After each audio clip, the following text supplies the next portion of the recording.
here we are, Benton Country Club. Fun little course. It's 9-holer. We're gonna play it twice, so it makes it 18. We were gonna do a club review today. I missed that. Not I missed the club, but I don't have it just yet. Still waiting on it to come in. We're gonna do a play day and a play day and a tips day today for you guys. Hopefully, you guys can enjoy it. It shouldn't take too long. Hopefully. Depends on how bad I play, I guess. But we're going to cover everything from off the tee to on the green, wedges, all kinds of crap, and a lot of drills that you guys can use to really help elevate your game to the next level. Hopefully you enjoy this just as much as I do making them. Big news, we do have a mic and a stand coming up, so we'll get that in hopefully next week. Just in time, I think, for the interview with Johnny Logan player. Don't miss that. That'll be a lot of fun. A lot of good segments on that. So hopefully you guys enjoy the video. Let's get to playing.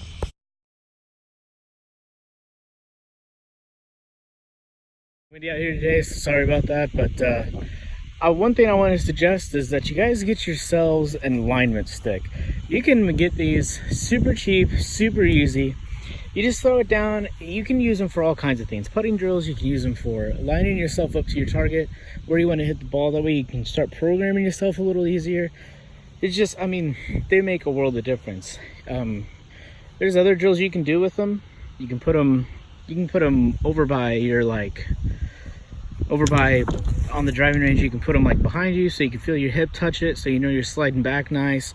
Just really, really helpful, you know. So I mean, I can come up here, I can line my feet up to it, and I can know and trust myself that I'm lined up where I need to be lined up. You know, just use that. You can put that in the middle where your ball is, where you want your ball at, and it just really helps you line yourself up straight to your target. You don't have to worry about it. And then the more you do that, the better off, you know, you get it programmed into you. Tip number 1, get yourself an alignment stick.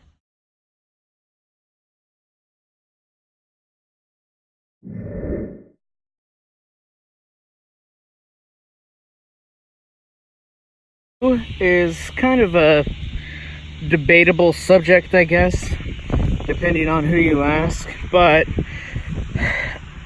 for par 5s I use a different ball. I use this Titleist Pro, it's a Titleist Velocity. They fly a lot farther in my opinion, but first of all I use a Bridgestone for around the green, so just keep that in mind. I mean, you really always want to make sure that you're playing the ball that fits you best.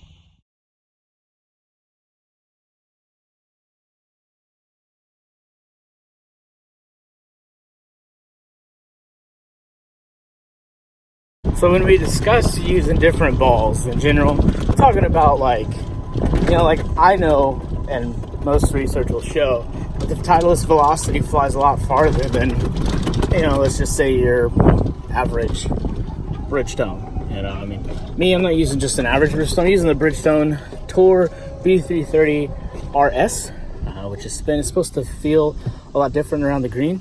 But you know, I mean, on a par 5, you know, you can get really close into, or you can make it into. So you want to get that longer ball, in my opinion. That's just me. Now, a lot of tournaments you might play, they may tell you no, you can't use 2 balls. But if you can, use and abuse, my guy. In high school, I played 3 different balls. I played 3 different balls, yeah. One for par 5s, one for every other hole, and then for my par 3s, depending on how far it was, I would use a certain ball with a lot of spin on it. So I just play it smart. You know, use the rules to your advantage.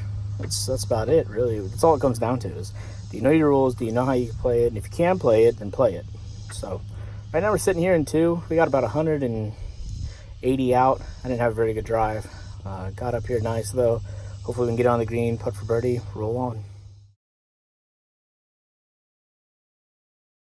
Talking to you about, you can use your alignment sticks for a putting aid, and pretty much what you want to do is, you want to make sure that, you know, you have a putt that, you know, I mean, you don't have to know it, but I mean, you know it's going to do a certain thing, you know, whether it be break, go straight, whatever. So set these up. If you set these up, you want to make it just big enough for your putter head to fit into. So I'm actually going to shrink that just a tad.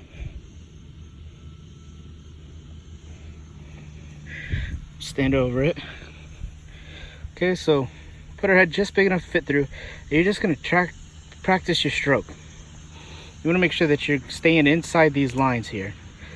Big thing is to get like 2x4s into it, but you know, what you can't always have on you is an alignment stick. So try and put that ball right in the middle there. I'm gonna try and prop this camera up for you guys so that we can get a better view of this. Hopefully get a better view of this. Set him right there. See how that goes. Hopefully you guys have a pretty decent view, but yeah, I'm just gonna, it doesn't even matter where the ball goes. I'm just gonna take that back and through and make sure that I'm feeling that motion right here.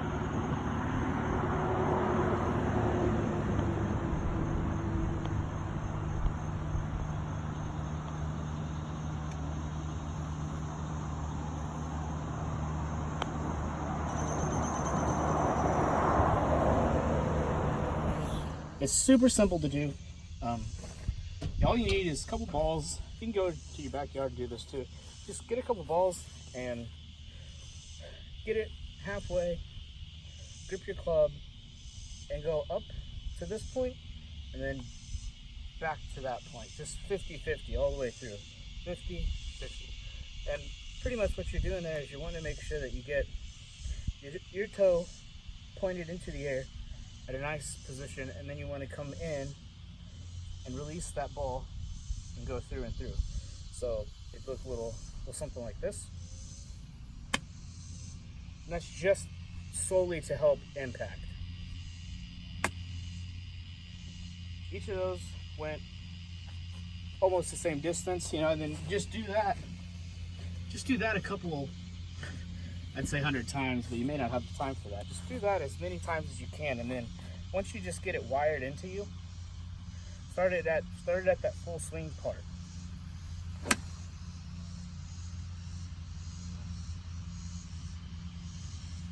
So something like that.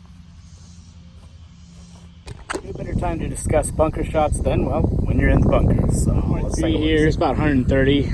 Took it into the bunker here. There's the pin right there. So it's not a horrible bunker shot. There's not a whole lot of green. More green than most greenside bunker shots though. So we'll just take them while we can. For bunker shots, I used to never ever hit into a bunker. I honestly never did. I always stayed away from them. But now, you know, I mean, now I don't really have too much of an option anymore. So I got to make do with what I do. And what I did was I put myself into a bunker. So took some time learning how to hit these things, learning how to hit these shots. And what I will tell you is either use a 60 or 56. Those are my two go-to clubs for these. You'll see me impact the ball just behind the ball and splash it out, and hopefully it'll release nicely. So let's try this.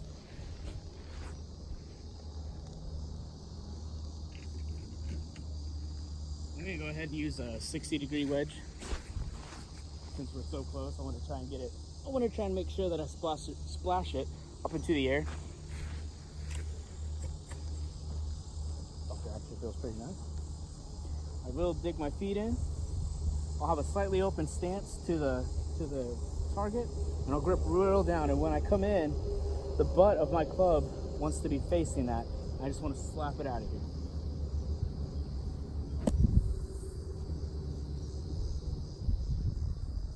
Like that. I'm gonna do it for today's tips. I gave a couple good tips out there. Hopefully you guys can use those. Gave a couple drills. You guys can use those too. I'm gonna play this back nine, try and shoot low.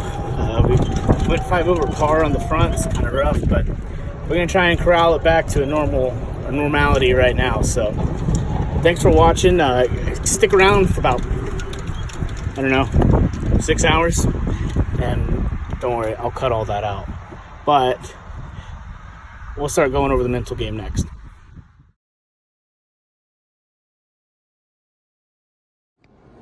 Alright guys, we're here for the final part of the video, the mental side of the game. I've really taken a step back and I've really been focusing on my mental side. because I had a really big struggle with it. I wasn't the greatest with my mental game, but I'd always get really upset over shots. I'd always get super bummed over dumb mistakes. I started studying mental sides of games, and I've come to find that what works best for me is when I hit, I go up to my ball, I stand behind it, and I visualize what I want, whether that be my swing being even, if I want to try and push my hips out a little faster than my arms so I can get a little draw, just whatever shot type I want, I just really focus in on. And I do that for about 15 to 30 seconds. Just stand there and, I might take a couple practice swings, try and mimic what I want, and then when I step up to that ball, I always put my left foot first. At least it feels like it, I don't want to mislead anybody and say I always do that, but it always, I always just make sure I'm planted firmly. And then after that, when I am done addressing the ball, I swing. I've spent all that time thinking and retaining what I need to do, so it is the most opportune time for me to just swing. And that's based off of some studies that were done in like early 90s, mid 2000s, and they're still being studied today. It says like the best time to hit a golf ball is right after you plant that last foot, or right after you're done with your address. So if you plant your right foot on the last part of your address, swing. That's pretty much what it's saying. That's your most opportune time, because your short-term memory holds on to that thought process. Now that's a really technical part of golf, is to sit here and think about, okay, do this, and then you step up and you're like, okay, go. That it took some time for me to get that. It wasn't something that I just did overnight. I had to work at it. That's a really big mental part of my game, is my routine. If you don't have a routine, get a routine going. Whether it be standing behind the ball and just looking up at the course and saying, man, this is great, I can't believe I'm playing this. So that eases you so you can make a good swing, then that's what you need to do. I don't think routines are so much a part of golf as like technique, but as a way to calm oneself so that they can make a good shot, or they can think about that shot, not so that you're feeling rushed. I don't really think that's the point of a routine. The routine is to put you in check and make sure that you are taking the best stroke possible for what you're getting ready to do. My second part would be just course knowledge. Obviously you're not going to go out and always shoot even par. You're always going to shoot out bad. You're always going to shoot under. It's, knowing your course can help you get where you want to be. For instance, the place that I played today, hole 1 and hole 9, both drivable par 4s. The best play, hit a 3-wood. And some guys don't even hit 3-woods, they'll hit an iron so that they get like a full wedge in instead of like a chip or something. I always hit a 3-wood. I played in a tournament there a couple months ago now, and I remember the first day on Saturday I took a driver into it, and big mistake. I got lucky. I missed out on the 2 bunkers that are up by the green, and I just got lucky, honestly. But that third day, I just piped my 3-wood right down the middle, got a nice little chip on, birdie putt, and it was great. It was a lot better than me being risky going for the green. So I guess it's kind of true, you drive for show and you putt for dough. It was cool to see a big ball flight. It was cool to see it, go far, but at the end of the day, they didn't put a low number on my cards. So just practice that knowledge, and make sure you're understanding, what you could do instead of what you want to do. The very next hole, it's par 5, dog legs right. Your best spot is to miss just a little bit left, honestly. And I did that. I didn't do that either day. I hugged the tree line on the right, and I ended up getting in some trouble. But, the Sunday was a lot better than the Saturday. Saturday I was just dumb playing. But Sunday I got a little smarter. I felt a little better, a little more at ease with the course, and I just took advantage of that way. So the next thing would be play your game. I can't tell you how many people I play with where they want to do what the other guy's doing. Oh, the other guy's hitting this 400-yard drive. Well, I got to hit No, you don't have to. And it took me a minute to learn that. You don't have to mimic these guys who you play with. Everybody's game is unique. I mean, I even said it in the video. Everybody's swing is unique. That guy who's hitting the ball 350 is a very refined, a very, muscle-bound swing. Me, I can get it out there like 280, maybe 290, but that's just because I contact the ball nicely, and that's more technique-driven than it is brawn, and muscle. So just play the game that you know you can play, and if you don't, it'll come back and bite you. So hopefully you guys enjoyed this video. I think I'm done. Those are just a couple of the tips that I've been using for the past couple of years, and really helped me out. And it's not a change that happens overnight. So I don't know. Use those tips. Take them out on the course. Let me know how you guys feel about them.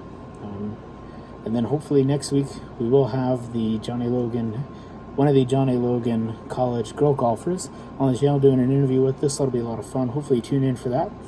Otherwise, I'll see you guys later.